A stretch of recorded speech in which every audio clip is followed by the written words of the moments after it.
My grandmother used this magic ingredient on aphids once a week. That's how she protected the entire garden.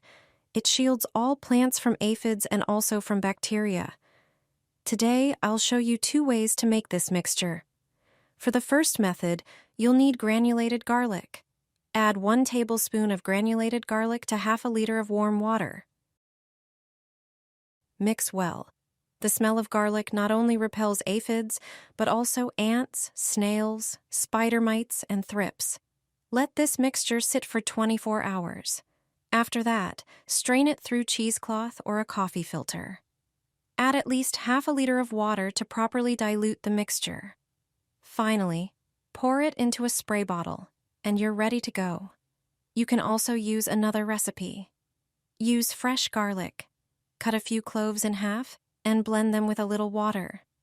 Garlic also strengthens the plant's immune system and stimulates growth. Strain the blender contents through cheesecloth or a coffee filter. Add just under a liter of water, and the mixture is ready.